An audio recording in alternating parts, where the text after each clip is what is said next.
Hello guys, welcome back to our channel. നമ്മളിന്ന് കാണാൻ പോകുന്നത് 2010 പുറത്തിറങ്ങിയ നോ മേഴ്സി എന്ന് പറയുന്ന സൗത്ത് കൊറിയൻ ക്രൈം ത്രില്ലർ മൂവിയുടെ ബാക്കി ഭാഗമാണ്. ഇതിന് മുമ്പേയുള്ള ഭാഗം കാണാത്തവരാണെന്നുണ്ടെങ്കിൽ നമ്മൾ മുകളിൽ ഐ ബട്ടൺ വരുന്നുണ്ട്, അതിൽ കൊടുത്തേക്കാം, അല്ലെങ്കിൽ ലിങ്ക് നമ്മൾ താഴെ ഡിസ്ക്രിപ്ഷനിൽ കൊടുത്തേക്കാം. അപ്പോൾ നമുക്ക് വീഡിയോയിലോട്ട് പോകാം. ലീയുടെ വീട്ടിലെത്തിയ കാങ് ലീയുടെ വീട് മുഴുവൻ സെർച്ച് ചെയ്യുന്നുണ്ടെങ്കിലും കൊല്ലാൻ ഉപയോഗിച്ച ആയുധം ഇതുവരെ കിട്ടിയിട്ടില്ല. അങ്ങനെ സെർച്ച് ചെയ്തുകൊണ്ടിരിക്കുമ്പോഴാണ് ലീയും വേറൊരാളും കൂടി നിൽക്കുന്ന ഒരു ഫോട്ടോ കാങ് കാണുന്നത്. ആ വ്യക്തി വേറെ ആരുമല്ലായിരുന്നു, ആ വ്യക്തിയായിരുന്നു എയർപോർട്ടിൽ വെച്ച് കാങ്ങിൻ്റെ കയ്യിൽ ഫോട്ടോകൾ കൊണ്ടു കൊടുത്തത്. ആ ഫോട്ടോ കാങ് തൻ്റെ കയ്യിലെടുക്കുകയാണ്. അപ്പോഴേക്കും അവിടെ പോലീസ് വന്നിരുന്നു. പോലീസ് ആ വീട് മുഴുവൻ സെർച്ച് ചെയ്തുകൊണ്ടിരിക്കുകയാണ്. ആ വീടിൻ്റെ ഒരു ഭാഗത്തായിട്ട് കാങ് ഒളിച്ചു നിൽക്കുകയാണ്. കാങ് ആ വീട് സെർച്ച് ചെയ്യുന്ന വെപ്രാളത്തിൽ കാങ്ങിൻ്റെ കയ്യിലുണ്ടായിരുന്ന ഒരു സർജിക്കൽ നൈഫ് അവിടെ വീണു പോയിരുന്നു. ആ പോലീസുകാർക്ക് ആ നൈഫ് അവിടെ നിന്ന് കിട്ടുന്നുണ്ട്. കൂടാതെ വീടിന്റെ പുറത്ത് കിടന്ന് പോലീസുകാർക്ക് ഒരു ഇരുമ്പിന്റെ കമ്പി കിട്ടുകയാണ്. അതിൽ രക്തക്കറയും ഉണ്ടായിരുന്നു. അത് തന്നെ ആയിരിക്കും ആയുധമെന്ന് ഉറപ്പിച്ച് അവർ അവിടെ നിന്ന് പോവുകയാണ്. ഇതേ സമയം കാങ്ങിനെ കാണാനായിട്ട് മിന്നു കാങ്ങിന്റെ വീട്ടിൽ ചെന്നിരുന്നു. ബെല്ലടിച്ചിട്ട് ആരും പുറത്തോട്ട് വരാത്തതുകൊണ്ട് തന്നെ മിന്നു അവിടെ നിന്ന് പോകാൻ തുടങ്ങുകയായിരുന്നു. അപ്പോഴാണ് കാങ്ങിന്റെ പട്ടി അവിടെ പുറത്തേക്ക് വരുന്നത്. കാങ്ങിൻ്റെ പട്ടീനെ എടുത്തവൾ നോക്കുമ്പോഴാണ് അതിൻ്റെ കാല് മുറിഞ്ഞിരിക്കുന്നതായിട്ട് കാണുന്നത്. അതിനെയും കൊണ്ട് മിന്നു ഒരു വെറ്റിനറി ഡോക്ടറിൻ്റെ അടുത്ത് ചെല്ലുകയാണ്. അപ്പോൾ ഡോക്ടർ അതിനെ പരിശോധിച്ചിട്ട് പറയുന്നുണ്ട്, ഇത് സാധാരണ വന്ന ഒരു മുറിവൊന്നുമല്ല, ഒരു സർജിക്കൽ നൈഫ് ഉപയോഗിച്ചിട്ട് ആരോ മനഃപൂർവ്വം ചെയ്തതാണ് എന്ന് അവർ പറയുകയാണ്. ഇത് കേൾക്കുന്ന മിന്നുവിൻ്റെ ഉള്ളിൽ എന്തൊക്കെയോ സംശയങ്ങൾ ഉണ്ടാവുകയാണ്. പോലീസുകാർ അവിടെ നിന്ന് ഇറങ്ങിയത് കൊണ്ട് തന്നെ കാങ് അവിടെ നിന്ന് പെട്ടെന്ന് തന്നെ പുറത്തോട്ട് പോവുകയാണ്. നേരെ പോകുന്ന വഴിക്ക് ഒരു പോലീസ് സ്റ്റേഷനിൽ കയറിയാണ്. അവിടെ ചെന്ന് തൻ്റെ കയ്യിലുണ്ടായിരുന്ന ഫോട്ടോ തൻ്റെ കൂട്ടുകാരനായ ഒരു പോലീസിന് ഫാക്സ് ചെയ്ത് കൊടുക്കുകയാണ്. എന്നിട്ട് ആ ഫോട്ടോയിലുള്ളവരുടെ വിവരം എടുക്കാൻ വേണ്ടിയിട്ടാണ് അത് ചെയ്യുന്നത്. പക്ഷെ ധൃതിക്ക് കാങ് അത് മറച്ചു വെച്ചിട്ടാണ് ഫാക്സ് അയക്കുന്നത്. അതുകൊണ്ട് തന്നെ പുള്ളിക്ക് അത് കിട്ടുന്നില്ല. ഇത് കണ്ടുകൊണ്ട് നിന്ന അവിടെയുള്ളൊരു പോലീസുകാരൻ അത് അങ്ങനെയല്ല സാർ, ഞാൻ ചെയ്തു തരാം എന്ന് പറഞ്ഞിട്ട് ആ ഫോട്ടോ എടുക്കുകയാണ്. ഫോട്ടോ എടുക്കുമ്പോൾ ആ ഫോട്ടോയിലുള്ള രണ്ടുപേരെയും ഈ പുള്ളിക്ക് അറിയാം. ഇത് ലീയും സിക്കുമല്ലേ? ഇവരെ എനിക്ക് വളരെ നന്നായിട്ട് അറിയാം. സിക്ക് ഒരു അനാഥനായിരുന്നു. ലീയുടെ അച്ഛനാണ് സിക്കിനെ എടുത്തു വളർത്തുന്നത്. അതുമാത്രമല്ല, ലീയുടെ സഹോദരിയായ സുജിനുമായിട്ട് സിക്ക് പ്രണയത്തിനുമായിരുന്നു. അവളുടെ മരണശേഷം അവർ രണ്ടുപേരും ഈ ഗ്രാമം വിട്ടു പോവുകയായിരുന്നു എന്ന് പറയുന്നു. അതിനുശേഷം സിക്ക് ഇപ്പോൾ താമസിക്കുന്ന സ്ഥലവും അയാൾ അത് പറഞ്ഞു കൊടുക്കുകയാണ്. അങ്ങോട്ട് കാങ് ചെല്ലുന്നു. സിക്കിൻ്റെ വീട്ടിലെത്തിയ കാങ് ആ വീട് മുഴുവൻ സെർച്ച് ചെയ്യുകയാണ്. അപ്പോഴാണ് അവനൊരു കാര്യം കാണുന്നത്. ഇവർ ഒരുപാട് നാളായിട്ട് കാങ്ങിനെയും കാങ്ങിൻ്റെ മകളെയും ഫോളോ ചെയ്തിരുന്നു. അവരുടെ ഫോട്ടോ എല്ലാം അവിടെ ഒട്ടിച്ചു വെച്ചിട്ടുണ്ട്. അതുമാത്രമല്ല, ലീയുടെ സഹോദരിയുമായി ബന്ധപ്പെട്ട കുറേ പത്രക്ലിപ്പുകളും എല്ലാം അവിടെ കാണുന്നുണ്ട്. എന്താണ് ലീയുടെ സഹോദരിക്ക് പറ്റിയതെന്നൊക്കെ നമുക്ക് കഥ പോകുന്നതനുസരിച്ച് നമുക്ക് മനസ്സിലാവുന്നതാണ്. നമുക്ക് മുമ്പോട്ട് പോകാം. ഇതേ സമയം അവിടേക്ക് സിക്ക് വരികയാണ്. കാങ്ങിനെ കണ്ടപാടെ സിക്ക് അവിടെ നിന്ന് ഓടി രക്ഷപ്പെടാൻ ശ്രമിക്കുന്നു. കാങ്ങാണെന്നുണ്ടെങ്കിൽ സിക്കിന്റെ പുറകെ ഓടുകയാണ്. കുറച്ചു നേരം അവിടെ അതിഗംഭീരമായ ഒരു ചേസ് നമ്മൾ കാണുന്നുണ്ട്. അതിനുശേഷം കാങ് സിക്ക് തമ്മിൽ ഒരു ചെറിയ ഫൈറ്റൊക്കെ നടക്കുന്നുണ്ട്. അതിൽ സിക്ക് കാങ്ങിനെ ഇടിച്ച് താഴത്തിടുകയാണ്. അതിനുശേഷം കാങ്ങിനോടായിട്ട് പറയുന്നുണ്ട്, ഇതൊന്നും എനിക്ക് ഇഷ്ടമല്ല, നിന്നോട് പറഞ്ഞ കാര്യം നീ കറക്റ്റായിട്ട് ചെയ്താൽ മാത്രമേ നിന്റെ മകളെ ഞങ്ങൾ വിട്ടു തരുള്ളൂ എന്ന് പറയുന്നു. അടികൊണ്ട് അവശനായ കാങ് നേരെ പോകുന്നത് ലീയുടെ അടുത്തേക്കാണ്. ഇതേ സമയം പോലീസുകാർ പ്രസ് കോൺഫറൻസ് വിളിച്ചിട്ട് ലീ ആണ് കൊലപാതകിയെന്നും അവൻ കൊല്ലാൻ ഉപയോഗിച്ച ആയുധം ഞങ്ങൾക്ക് കിട്ടിയിട്ടുണ്ടെന്നും നാളെ തന്നെ ഞങ്ങൾ വാറന്റ് മേടിക്കും എന്നൊക്കെ അനൗൺസ് ചെയ്യുന്നുണ്ട്. പോലീസ് സ്റ്റേഷനകത്താണെന്നുണ്ടെങ്കിൽ നമ്മുടെ ചൊറിയൻ പോലീസും മിന്നുവിൻ്റെ അടുത്ത് പോസ്റ്റ്മോർട്ടം റിപ്പോർട്ട് കിട്ടിയോ എന്ന് ചോദിക്കുന്നുണ്ട്. അവൾ അതിന് കിട്ടിയില്ല, ആള് സുഖമില്ലാതിരിക്കുവാണെന്നൊക്കെ പറഞ്ഞെന്ന് മറുപടി പറയുകയാണ്. ഇത് കേട്ട് അയാൾ മിന്നുവിൻ്റെ അടുത്ത് ദേഷ്യപ്പെടുകയാണ്. നിനക്കെന്താ ഇത്ര ഉത്തരവാദിത്വമില്ല? അത് കിട്ടിയില്ല എന്നുണ്ടെങ്കിൽ നമുക്ക് വാറന്റ് കിട്ടില്ല, നീ പെട്ടെന്ന് അത് പോയി മേടിച്ചുകൊണ്ട് പോവുക. മാത്രമല്ല, അവിടെ നിന്ന് കിട്ടിയ, അതായത് ലീയുടെ വീട്ടിൽ സെർച്ച് ചെയ്തപ്പോൾ കിട്ടിയ ആ സർജിക്കൽ നൈഫ് കാണിച്ചിട്ട് ഇതുകൊണ്ട് ലാബിൽ കൊണ്ട് കൊടുക്കുക, എന്താ സംഭവം എന്നൊക്കെ ചെക്ക് ചെയ്യാൻ പറയുന്നുണ്ട്. ആ നൈഫ് കാണുമ്പോൾ മിന്നുവിന് കുറച്ചു കാര്യം കൂടി സ്ട്രൈക്ക് ആവുകയാണ്. കാങ്ങിന്റെ മേലിൽ മിന്നുവിന് ചെറിയ സംശയങ്ങളൊക്കെ വന്നു തുടങ്ങിയിരിക്കുന്നു. മിന്നു നേരെ പോകുന്നത് ആ ലാബിലെ ആളുടെ അടുത്തോട്ടാണ്. പുള്ളിയെടുത്ത് നിന്ന് ചോദിക്കുന്നില്ല, നിങ്ങൾ ഏതെങ്കിലും സമയം ഇവിടുന്ന് മാറിയെന്നുണ്ടോന്ന്. അപ്പോൾ അയാൾ അവരോട് ദേഷ്യപ്പെട്ട് ചോദിക്കുന്നില്ല, നിനക്കൊക്കെ എങ്ങനെ ചോദിക്കാൻ തോന്നുന്നു? 3 ദിവസമായിട്ട് ഞാൻ ഇതിൻ്റെ അകത്തുനിന്ന് ഇറങ്ങിയിട്ടില്ല, ഈ ഒരു കേസിൻ്റെ പുറകെ നിൽക്കുന്നതെന്ന് പറയുന്നു. അപ്പോൾ അവൾ പറയുന്നുണ്ട്, എന്തെങ്കിലും സമയത്ത് നിങ്ങൾ മാറിയിട്ടുണ്ടോ എന്നൊന്ന് ആലോചിച്ച് നോക്കാൻ പറയുന്നുണ്ട്. അപ്പോൾ പുള്ളി ആലോചിച്ചിട്ട് പറയുന്നുണ്ട്, ഞാൻ കുറച്ച് നേരം ഡോക്ടർ കാങ്ങിൻ്റെ റൂമിലോട്ട് പോയിരുന്നു, അപ്പോൾ നീയും അവിടെ ഉണ്ടായിരുന്നല്ലോ എന്ന് പറയുന്നു. ലീയുടെ അടുത്തെത്തിയ കാങ് ലീയോട് മാപ്പ് പറയുകയാണ്, എല്ലാം എൻ്റെ തെറ്റാണ്, നീ എന്നെ ശിക്ഷിക്കും, എൻ്റെ മകളെ വെറുതെ വിടും എന്നൊക്കെ പറയുന്നുണ്ട്. എന്തുകൊണ്ടാണ് ലീയോട് കാങ് മാപ്പ് പറയുന്നതൊക്കെ നമുക്ക് വഴിയെ തന്നെ മനസ്സിലാവുന്നതാണ്. അങ്ങനെ പറയുമ്പോൾ ലീ പറയുന്നുണ്ട്, നീ ഇപ്പോഴും അവിടെ തന്നെ ചുറ്റിത്തെറിഞ്ഞ് നടക്കണോ? എന്നെ രക്ഷിക്കാനുള്ള വഴിയൊന്നും നോക്കുന്നില്ല എന്ന് ചോദിക്കുന്നു. അതിന് കാങ് പറയുന്നത്, നീ അവരോട് കുറ്റസമ്മതം നടത്തി കഴിഞ്ഞു, നിന്നോട് ഞാൻ കൊല ചെയ്ത ആയുധം എവിടെയാണെന്ന് ചോദിച്ചതാണ്, നീ അത് എന്നോട് പറഞ്ഞില്ല, അതിപ്പോൾ അവർക്ക് കിട്ടിയിരിക്കുകയാണ്, എനിക്ക് ഒന്നും ചെയ്യാൻ സാധിക്കില്ല എന്ന് പറയുന്നു. എന്നാൽ അതിന് ലീ മറുപടി പറയുന്നത്, നിന്റെ മകളോടുള്ള സ്നേഹം എത്രത്തോളമാണോ അത്രത്തോളം നീ എന്നെ രക്ഷിക്കാൻ ശ്രമിക്കും, എന്നെ രക്ഷിച്ചാൽ മാത്രമേ നിന്റെ മകളെ നിനക്ക് ജീവനോടെ കാണാൻ സാധിക്കുകയുള്ളൂ എന്ന് പറയുന്നു. ഇതെല്ലാം കേട്ട് കാങ് അവിടുന്ന് പുറത്തോട്ട് വരികയാണ്. എന്നാൽ കാങ്ങിനെയും കാത്ത് അവിടെ മിന്നു നിൽപ്പുണ്ടായിരുന്നു. നിങ്ങൾ എന്തിനാണ് തെളിവുകൾ തിരുത്തിയത്, ഞാൻ നിങ്ങളെ അറസ്റ്റ് ചെയ്യാൻ പോവുകയാണെന്നൊക്കെ മിന്നു പറയുന്നുണ്ട്. അപ്പോൾ കാങ് എനിക്ക് കുറച്ച് സമയം കൂടെ തരൂ, ഞാൻ എല്ലാം ക്ലിയർ ചെയ്ത് തരാമെന്ന് പറയുന്നുണ്ട്. എന്നാൽ മിന്നു ഒന്നും കേൾക്കാതെ കാങ്ങിനെ അറസ്റ്റ് ചെയ്യാൻ പോവുകയാണ്. അപ്പോൾ കാങ് മിന്നുവിനോടായിട്ട് പറയുന്നുണ്ട്, എൻ്റെ മകളെ അവർ കടത്തിക്കൊണ്ടുപോയി, അവളെ എനിക്ക് ജീവനോടെ കിട്ടണമെന്നുണ്ടെങ്കിൽ എനിക്ക് ഇവനെ രക്ഷിച്ചേ സാധിക്കുള്ളൂ എന്ന് പറയുന്നു. ഇത് കേട്ട് മിന്നു അവിടെ മിണ്ടാതെ നിന്നു പോവുകയാണ്. ഈ സമയം കൊണ്ട് കാങ് അവിടുന്ന് പോകുന്നു. എന്നാൽ ലാബിൽ വേറൊരു ടെസ്റ്റ് കൂടി നടക്കുകയാണ്. ലീയുടെ വീട്ടിൽ നിന്ന് കണ്ടെത്തിയ ആ ആയുധത്തിലെ രക്തക്കറ ആ മരിച്ച പെൺകുട്ടിയുടെ അല്ല, അത് വേറെ ആരുടെയാണ്. അപ്പോൾ അവർക്ക് പിന്നെയും സംശയം തോന്നുവാണ്, ഇവൻ വല്ല സൈക്കോ ആണോ, അവൻ ഇനി എത്ര പേരെയൊക്കെ കൊന്നിട്ടുണ്ടെന്ന് പോലീസുകാർ സംസാരിക്കുന്നുണ്ട്. അപ്പോൾ ഇവർ പെട്ടു എന്ന് വന്നൊരവസ്ഥയിൽ പോലീസുകാരുടെ ചീഫ് പറയുന്നുണ്ട്, ആ ആയുധം പോട്ട് ഇവന് നമുക്കൊരു കൃത്രിമമായിട്ട് ആയുധം ഉണ്ടാക്കി അവനെ തന്നെ കുറ്റക്കാരനാക്കാമെന്ന് പറയുന്നു. എന്തൊക്കെ സംശയങ്ങൾ തോന്നിയ മിന്നു ലീയും കാങ്ങുമായി ബന്ധപ്പെടുന്ന എന്തെങ്കിലും കേസ് നടന്നിട്ടുണ്ടോ എന്ന് നെറ്റിൽ സെർച്ച് ചെയ്തുകൊണ്ടിരിക്കുകയാണ്. അപ്പോഴാണ് സുജിൻ എന്ന് പറയുന്ന പെൺകുട്ടിയുടെ കേസ് ഇവർ തമ്മിൽ ബന്ധിപ്പിക്കുന്നതായിട്ട് അവൾ കാണുന്നത്. അതായത് സുജിൻ എന്ന് പറയുന്ന പെൺകുട്ടിയുടെ അനിയനായിരുന്നു, അല്ല സഹോദരനായിരുന്നു ലീയുടെ സഹോദരിയുടെ കേസ് എന്ന് പറയുന്നത് ആ ഒരു കാലഘട്ടത്തിൽ ഭയങ്കരമായ വിവാദങ്ങൾ സൃഷ്ടിച്ച ഒരു കേസായിരുന്നു. അതുകൊണ്ട് തന്നെ അതിനെക്കുറിച്ച് കൂടുതൽ അറിയാൻ വേണ്ടിയിട്ട് മിന്നു തൻ്റെ സുഹൃത്തായ മറ്റൊരു പോലീസുകാരനെ വിളിച്ച് സംസാരിക്കുകയാണ്. അവൻ അതിൻ്റെ ഡീറ്റെയിൽസ് എടുത്ത് കൊടുക്കാമെന്നും പറയുന്നു. ആ കേസുമായി ബന്ധപ്പെട്ട ഡീറ്റെയിൽസ് എല്ലാം മിന്നുവിൻ്റെ സുഹൃത്ത് എടുത്തിട്ട് മിന്നുവിനെ വിളിച്ച് പറഞ്ഞു കൊടുക്കുകയാണ്.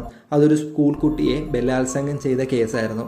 അതിലെ പ്രതികളെല്ലാം വൻ കൊമ്പത്ത ആളുകളായതുകൊണ്ട് തന്നെ സ്വാധീനം ഉപയോഗിച്ച് അവർ രക്ഷപ്പെട്ടു പോവുകയായിരുന്നു. ആ കേസിലെ മെഡിക്കൽ ഓഫീസറായിരുന്നു കാങ്. മാത്രമല്ല അതിലെ സാക്ഷിയുടെ പേര് കേൾക്കുമ്പോൾ മിന്നു ഞെട്ടിപ്പോവുകയാണ്. അത് വേറെ ആരുമല്ലായിരുന്നു, ആ മരണപ്പെട്ട പെൺകുട്ടിയായിരുന്നു ഒയൂൺ. മിന്നുവിന് ഏകദേശം കാര്യങ്ങളൊക്കെ മനസ്സിലായിട്ടുണ്ട്. നിങ്ങൾക്ക് മനസ്സിലായിട്ടുണ്ടോ? നമുക്ക് പെട്ടെന്ന് തന്നെ മനസ്സിലാക്കാം. മിന്നു നേരെ ചെല്ലുന്നത് ലീയുടെ അടുത്തേക്കാണ്. ലീയുടെ അടുത്ത് നിന്നിട്ട് കാങ്ങിനെ കുറിച്ച് പറയുന്നുണ്ട്, നിങ്ങളുടെ അനിയത്തിയുടെ കേസുമായി ബന്ധപ്പെട്ട കാര്യങ്ങളൊക്കെ എനിക്ക് മനസ്സിലായിട്ടുണ്ട്. കാങ് അന്ന് കോടതിയിൽ പറഞ്ഞതെല്ലാം അയാൾ കണ്ടെത്തിയ തെളിവുകളാണ്, അല്ലാതെ അയാൾ കൃത്രിമമായിട്ടൊന്നും ചെയ്യത്തില്ല. ആൾ നല്ലൊരു മനുഷ്യനാണ്. എന്തായിരുന്നാലും ആളുടെ മകളെ നിങ്ങളിങ്ങനെ ചെയ്യുന്നത് വളരെ മോശമാണ്, അതൊക്കെ തെറ്റാണ്. നിങ്ങൾ അവളുടെ മകളെ തിരിച്ചു കൊടുക്കണം, ഉപദ്രവിക്കുകയൊന്നും ചെയ്യരുതെന്ന് പറയുന്നു. ഇത് കേൾക്കുന്ന ലീ വേറൊന്നും പറയുന്നില്ല. തൻ്റെ കയ്യിലിരിക്കുന്ന ആ ഊന്നുവടി അവളുടെ അടുത്തോട്ട് കൊടുത്തിട്ട് പറയുകയാണ്, ഈ ആയുധം ഉപയോഗിച്ചിട്ടാണ് ഞാൻ ആ പെൺകുട്ടിയെ കൊന്നത്, നിങ്ങൾക്ക് എന്നെ തൂക്കിലേറ്റാൻ പറ്റുമെങ്കിൽ അങ്ങനെ ചെയ്തു എന്ന് പറയുന്നു. ആ ഊന്നുവടി മിന്നു തൻ്റെ മേലുദ്യോഗസ്ഥരെ ഏൽപ്പിക്കുകയാണ്. അവരൊക്കെ ആകെ അതിശയിച്ചു പോവാണ്. നമ്മുടെ മൂക്കിൻ തുമ്പത്ത് നിന്നിട്ട് കിടന്നിട്ടാണ് നമ്മൾ ഈ ആയുധം കാണാതെ പോയത് എന്നൊക്കെ പറയുന്നുണ്ട്. അവർ പെട്ടെന്ന് തന്നെ വാർഡിനുള്ള കാര്യങ്ങളൊക്കെ മുന്നോട്ട് നീക്കാൻ പോവുകയാണ്. താങ്ങാണെന്നുണ്ടെങ്കിൽ ക്ലബ്ബുകളെല്ലാം കയറി ഇറങ്ങി ഒയൂൻ്റെ ബോയ് ഫ്രണ്ടിനെ തപ്പിക്കൊണ്ടിരിക്കുകയാണ്. അങ്ങനെ ഒരു ക്ലബ്ബിൽ വെച്ച് ഒയൂൻ്റെ ബോയ് ഫ്രണ്ടിനെ കാണുകയാണ്.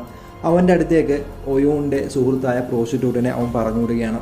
അവൾ അവനെയും കൊണ്ട് ഒരു സ്ഥലത്തേക്ക് പോവുകയാണ്. പോയി കുറച്ച് നേരത്തിന് ശേഷം അവൾ കാങ്ങിൻ്റെ അടുത്തേക്ക് ചെല്ലുകയാണ്. എന്നിട്ട് കാങ്ങിൻ്റെ നേരെ ഒരു ബോട്ടിൽ നീട്ടുകയാണ്. ആ ബോട്ടിലിൽ ഉണ്ടായിരുന്നത് അവൻ്റെ സ്പേമായിരുന്നു. അത് കാങ്ങിൻ്റെ കയ്യിൽ കൊടുത്തിട്ട് പണവും വാങ്ങി അവൾ അവിടെ നിന്ന് പോവുകയാണ്. എന്നാൽ ഇതെല്ലാം കണ്ടുകൊണ്ട് മിന്നു അവിടെ നിൽപ്പുണ്ടായിരുന്നു. മിന്നു കാങ്ങിനെ അടുത്തോട്ട് വന്നിട്ട് എന്താണ് ആ ബോട്ടിൽ ഉണ്ടായിരുന്നതൊക്കെ തിരക്കുന്നു. എന്നാൽ അത് സംസാരിച്ചുകൊണ്ടിരിക്കുമ്പോഴാണ് മിന്നുവിനെ ആരോ അതിശക്തമായി പുറയിൽ നിന്ന് തലക്കടിച്ച് താഴത്തിടുന്നത്. അത് വേറെ ആരുമല്ലായിരുന്നു, സിക്കായിരുന്നു. സിക്ക് കാങ്ങിനോടായിട്ട് പറയുന്നുണ്ട്, അവള് നിങ്ങളെ ഫോളോ ചെയ്ത് വന്നതുകൊണ്ടാണ് ഞാനിത് ചെയ്യേണ്ടി വന്നത്. നിങ്ങൾക്ക് സമയം വളരെ കുറവാണ്, എല്ലാം പെട്ടെന്ന് തീർക്കാൻ പറഞ്ഞിട്ട് അവൻ അവിടെ നിന്ന് പോവുകയാണ്. കാങ് ആണെന്നുണ്ടെങ്കിൽ മിന്നുവിനെ എടുത്ത് ഹോസ്പിറ്റലിൽ എത്തിക്കുന്നു. അതിനുശേഷം കാങ് നേരെ പോകുന്നത് കാങ്ങിൻ്റെ പോസ്റ്റ്മോർട്ടം റൂമിലോട്ടാണ്. അവിടെ ചെന്നിട്ട് ഒയൂൻ്റെ ഡെഡ് ബോഡി പുറത്തെടുക്കുകയാണ്. എന്നിട്ട് അവളുടെ വയറ് കീറി അതിൽ അവൻ കൊണ്ടുവന്ന ആ സ്പേം തടവുകയാണ്.